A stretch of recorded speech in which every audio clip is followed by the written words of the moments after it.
सच्चिदानंद रूपाय विश्वोत्पत्त्यादि Hathaway तापत्रयो विनाशाय श्री कृष्णाय वयम नमः।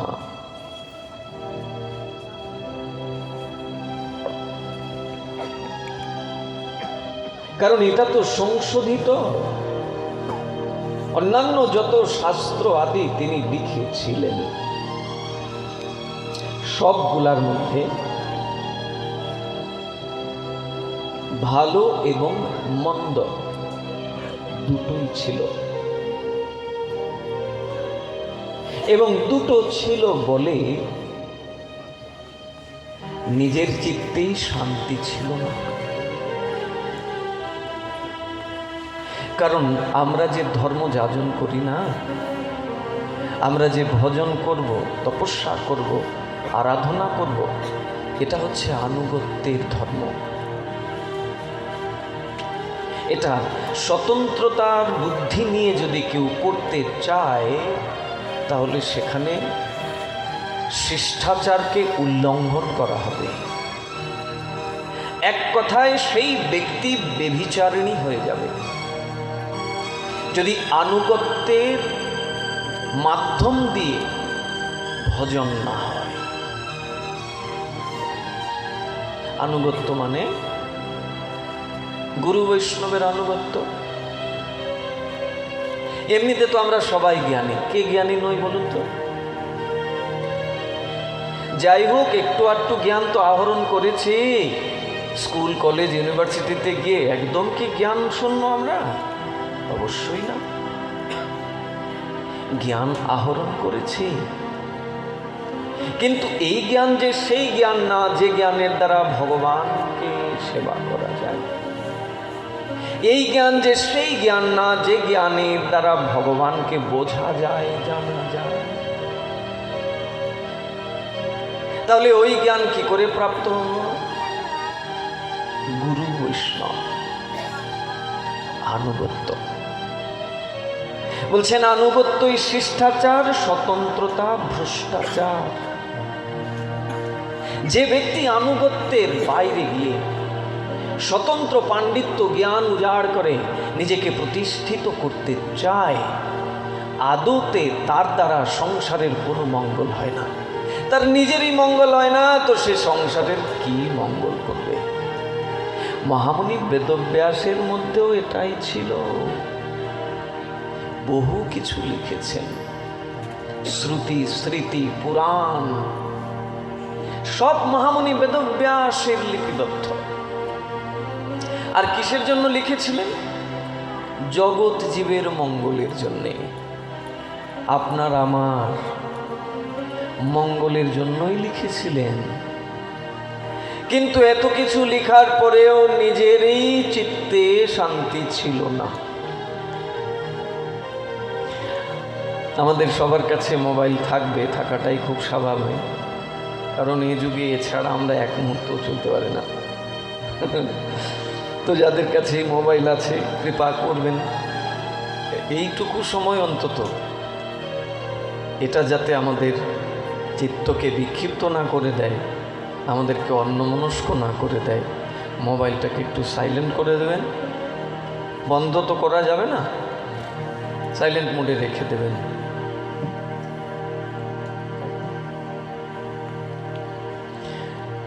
তাহলে আনুগত্য।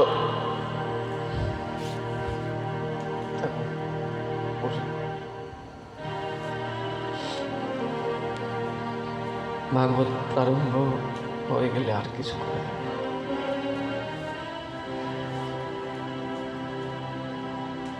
আনুগত্য।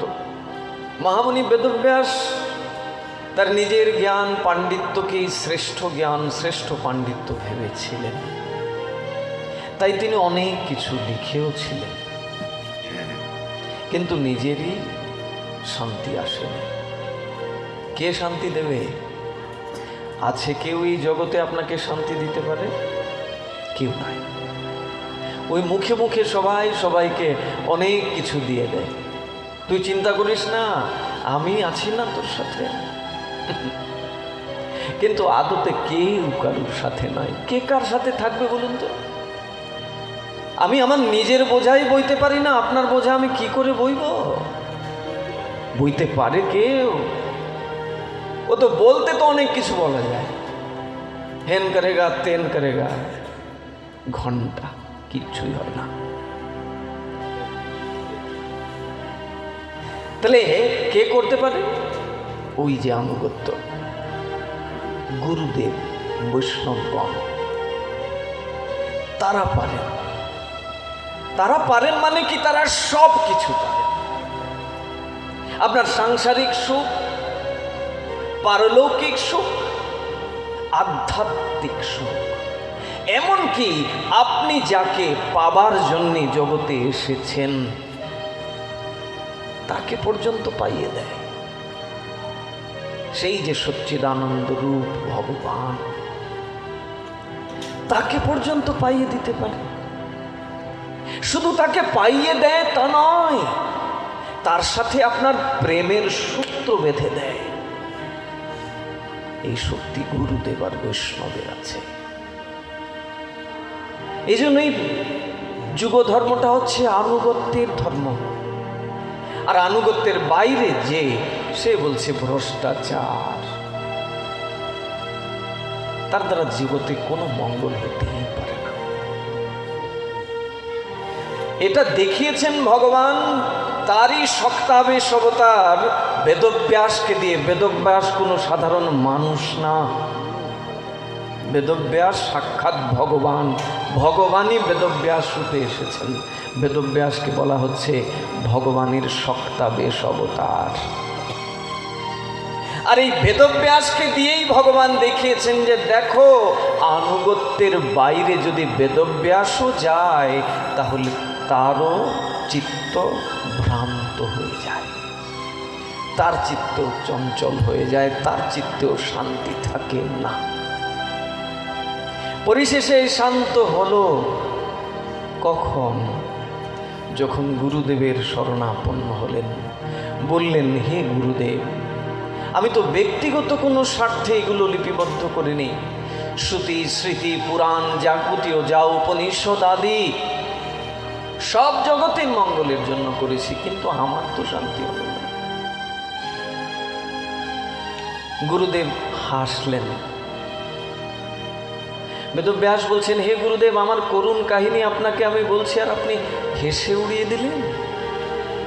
বলে আমি উড়িয়ে দেইনি, হাসলাম এই জন্য তুমি ভেবেছ তোমার যে জ্ঞান, তোমার যে পাণ্ডিত্য, দিস ইজ সাফিসিয়েন্ট। কখনোই না। প্রত্যেকেরই জ্ঞান আছে, প্রত্যেকেরই পাণ্ডিত্য আছে, যার যার অবস্থানে থেকে, কারুর কম, কারুর বেশি, কারুর অনেক বেশি, কিন্তু ওই জ্ঞানটা শুদ্ধ জ্ঞান নহে, ওই জ্ঞানটা বিশুদ্ধ জ্ঞান নহে। আর যেখানে পিউরিফিকেশন নাই, যেখানে বিশুদ্ধতা নাই, যেখানে শুদ্ধতা নাই, সেখানে ভগবানও নাই। ভগবান কোথায় থাকেন? যেখানে শুদ্ধ বিশুদ্ধ ভক্তি আছে, যেখানে শুদ্ধ বিশুদ্ধ জ্ঞান আছে, যেখানে শুদ্ধ বিশুদ্ধ বুদ্ধি আছে, সেখানেই ভগবান।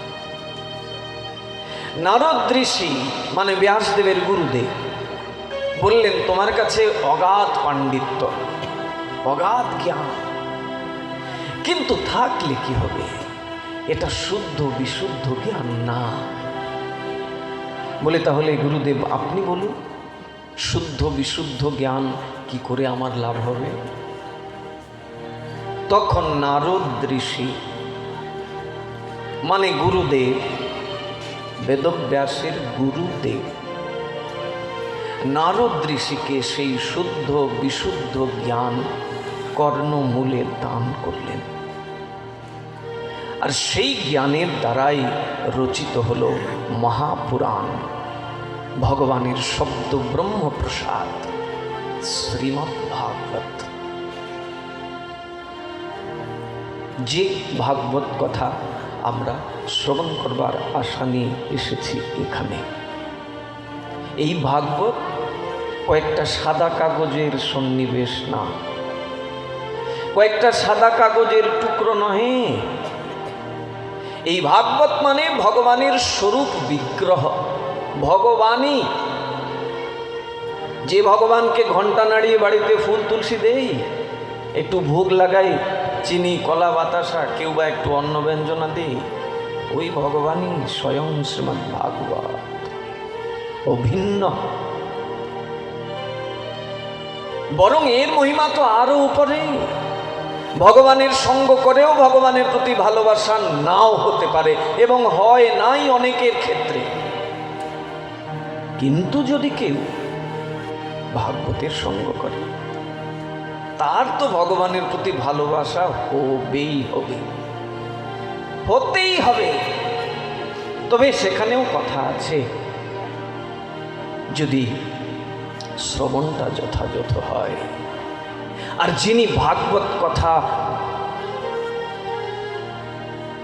বিস্তার করবেন, তিনিও যদি ওই রকম সাধক হন, তিনিও যদি ভাগবত হন। আমার গুরুদেব বলেন, তোমাদের বাংলাদেশে তো পাঠকের ছড়াছড়ি, আসলেও তাই। এখন অলিতে গলিতে, হাটে ঘাটে, মাঠে পাঠকের অভাব নাই। আর এটা একটা ভালোই ব্যবস্থা, মোটামুটি এইটার দ্বারা একটা জীবিকা নির্বাহ হয়ে যায়, সংসার টংসারও ভালোই চলে। কি দরকার এত কষ্ট করা? একটু বইটই ঘাটালে। আর এখন তো ইউটিউবের জগৎ, অনলাইনের জগৎ, পাঠ শুনে শুনে শুনে পাঠক পাওয়া যায়। ভাগবত এমন একটা বিষয়, ভাগবত কথা জীবের চিত্তকে শান্ত করে, জীবকে অনুশোচনাতে নিয়ে আসে, আত্মবোধ সৃষ্টি হয়। আমি কি করতে এসেছি, আর কিসের মধ্যে আমি ফেঁসে গেছি, কিসেতে আমি আটকে গেছি। এই যে অনুশোচনা, এটা ভগবানের সঙ্গের দ্বারা হয় না, এটা ভাগবত সঙ্গের দ্বারা হয়। তাই ভাগবত মহান। যে ভাগবত শ্রী গুরুদেবের প্রসাদ, মানে নারদ ঋষির প্রসাদ, নারদ ঋষির কাছ থেকে প্রসাদ মানে আশীর্বাদ পেয়ে যে ভাগবতকে মহামুনি বেদব্যাস আমাদের কাছে দিয়েছেন, এই ভাগবত শ্রবণের দ্বারা জীবের মঙ্গল হবে না, মানে হতে বাধ্য। প্রেম, বিশুদ্ধ প্রেম লাভ হবে আমার, কিন্তু তার জন্যে আমাকে সঠিক শ্রোতাও হতে হবে। এই জন্য তো বলছেন, নাতি দীর্ঘেন কালেন ভগবান বিশ্বতৃধি। দীর্ঘকাল লাগবে না, অতি অল্প সময়ে প্রত্যেকটি জীবের হৃদয়ে ভগবান অবরুদ্ধ হয়ে যাবেন, যদি কেউ শ্রদ্ধার সহিত কেবল শ্রবণ করে। এটা যেরকম বলছেন যে অল্প দিনে ভগবানের প্রতি তার প্রেম হয়ে যাবে, ভালোবাসা হয়ে যাবে, আবার এটাও তো বলেছেন কোটি জন্ম করে যদি শ্রবণ কীর্তন। একদিকে বলছেন যে অল্প দিনে, নাতি দীর্ঘেন কালেন, দীর্ঘকাল লাগে না, অতি অল্প সময়ে ভগবানের সাথে তার বন্ধন হয়ে যায়, ভালোবাসার বন্ধন, এবং ভগবান তার হৃদয়ে অবরুদ্ধ হয়ে যায়। আবার এটাও তো বলছেন কোটি জন্ম করে যদি নাম শ্রবণ কীর্তন, কোটি জন্ম ধরে শ্রবণ কীর্তন করলেও কিচ্ছু হবে না, যদি শ্রবণটা যথাযথ না হয়। আমরা এতকাল ধরে শ্রবণ করছি, ভগবানকে কি ভালোবাসি না? বাসি, কিন্তু কেমন ভালোবাসা জানেন? একুল ওকুল দুই কুল নিয়ে। বলে মহারাজ আরেকটু পরিষ্কার করে বলুন তো, দুই কুল মানে?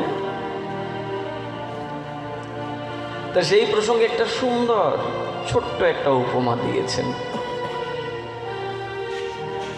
বলছে দুই কুল মানে ওই যে ভালো খাবো মন্দও খাবো, দুধও খাবো মদও খাবো। বলে দুধও খাবো মদও খাবো মানে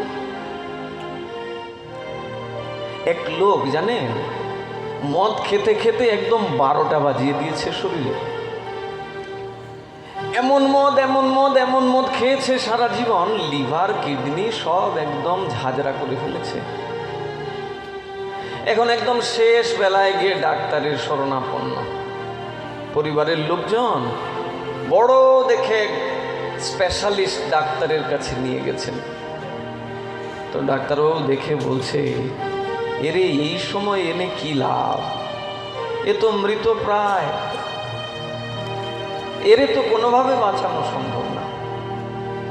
পরিবারের লোকজন বলছেন, আমরাও জানি, কিন্তু আপনি তো ডাক্তারবাবু, আপনি চেষ্টা করলে যদি পারেন দেখুন না, একটু চেষ্টা করে। ডাক্তারবাবু অনেক চেষ্টা করলেন, একদম নিজের আপন জ্ঞান করে চেষ্টা করলেন এবং চেষ্টা সফলতা হলো। সত্যি সত্যি ওই লোককে বাঁচিয়ে দিলেন। সেই লোক এখন প্রায় সুস্থই। তা ডাক্তারবাবু বলছেন, দেখ রে বাবা, আমি চেষ্টা করেছি, আর উপরে ভগবান তোকে রক্ষা করে দিলেন। তবে যদি এইভাবে তুই পুনরায় আবার মদ টদ খাস, তাইলে বোধ হয় আর বাঁচানো যাবে না।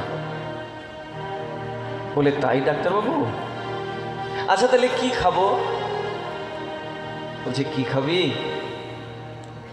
একটু বেশি বেশি করে দুধ খাবি প্রতিদিন। বলে, দুধ খেলে কি হয়? বলে, দুধ খেলে শরীরে পুষ্টি হবে।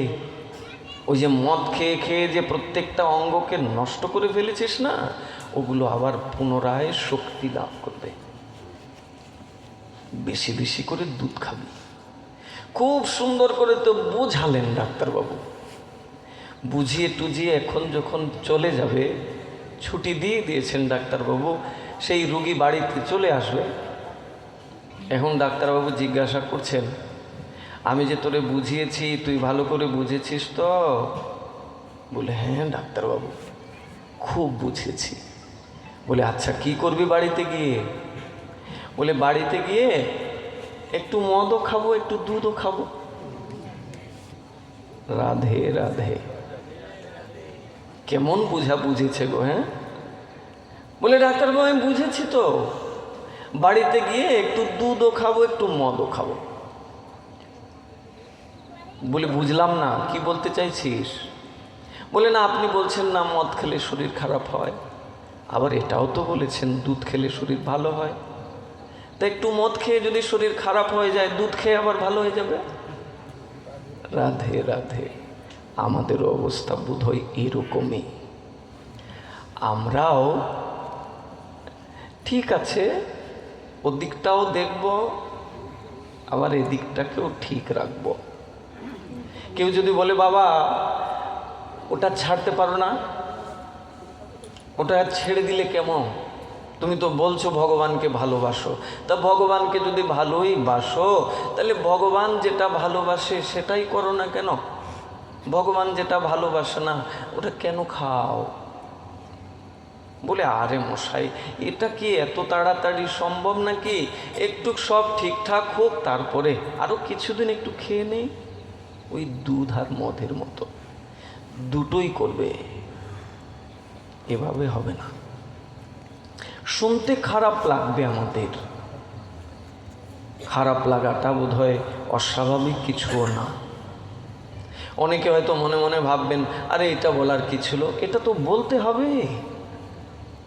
আমার দোষ তো আমি নিজে দেখতে পাবো না।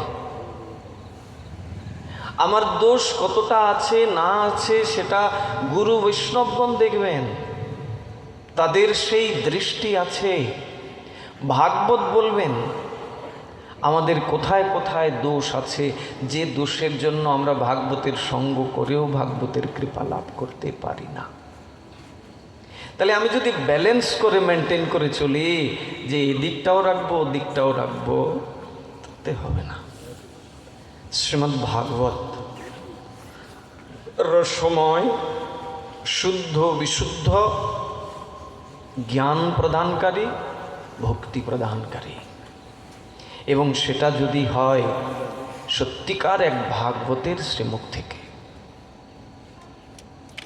তাহলে অবশ্যই সেটা আমাদের জন্যে অনেক বেশি কার্যকারী হবে। তো যে প্রসঙ্গে আজকে আমাদের কথাটাকে প্রারম্ভ করেছিলাম ভক্তবৃন্দ, যে দেখুন কলিযুগের যুগধর্ম কি? নাম সংকীর্তন। যে যুগের যে যুগধর্ম সেটার প্রতি অধিক শ্রদ্ধাশীল হতে হবে, সেটার প্রতি আমাদের বেশি বেশি যত্ন রাখতে হবে। কলিযুগের যুগধর্ম অন্য কিছু নয়, ধ্যানও না, যজ্ঞও না, অর্চনও না। একটু একটু রেখেছেন, একদম যে মহাপ্রভু বাদ দিয়ে দিয়েছেন তা না। অর্চনটাকেও রেখেছেন ওই অল্প একটু সময়, গুরুদেবের একটু পুজো করা, ভগবানের অল্প একটু একটু পুজো করা। ওই সকাল থেকে রাত পর্যন্ত দিনের পর দিন, মাসের পর মাস, বছরের পর বছর একভাবে শুধু অর্চনের মধ্যেই পড়ে থাকবে, এটা কলিযুগের জন্য রাখেননি। কারণ কলিযুগের মানুষ অলস এই জায়গায়, করতেই চায় না। এই যে মাঘ মাসের পৌষ, মাঘ, ফাল্গুন, তখন কি আর মন চাইবে বলুন তো? এই 3:30টার সময় উঠে এই ঠান্ডার মধ্যে স্নান করে ঠাকুর জাগিয়ে ঠাকুরকে আরতি করা, একটু সুন্দর করে বাল্যভোগ দেয়া, বলবে ধূর, আচ্ছা গরম দিন আসলে না হয় করা যায়।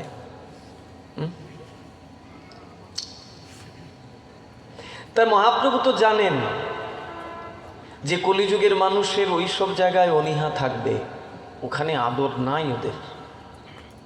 যজ্ঞ করবার দিকেও এদের ওই আদর নাই, এবং যজ্ঞ যে করবে বস্তুর দ্বারা, ওই বস্তুর মধ্যেই তো শুদ্ধতা নাই। আগেই বলেছি, ভগবানের কাছে শুদ্ধ বিশুদ্ধ হয়ে যেতে হবে।